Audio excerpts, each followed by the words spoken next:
I found a lump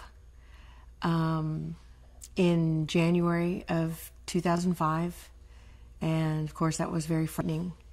My doctor referred me for a diagnostic mammogram, and that's when I knew it was cancer. I was referred to several doctors, one of which was Dr. Sherman, and I met with him, with my husband, who was actually my boyfriend at the time. That's another story. And he was very kind, very knowledgeable, very smart, and personable. And he explained to us what was going to happen. When I was diagnosed, we had only found the tumor in my breast and in some lymph nodes. But before I started chemo, we got the surprise of finding the cancer had spread to my bone. Being diagnosed with stage 4 metastatic cancer, I didn't think I would live to see this day. My first treatment, I was excited, embarking on this new adventure. My nurse was the most gentle nurse I could have ever imagined or asked for.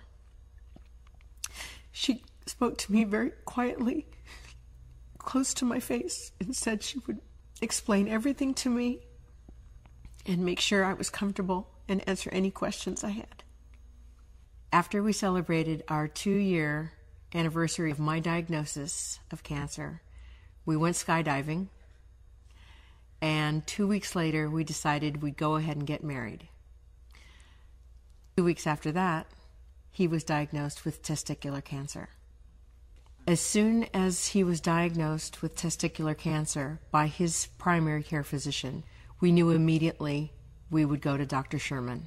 Mark had a rougher time during his chemotherapy. It was more rigorous and more difficult on him than mine was.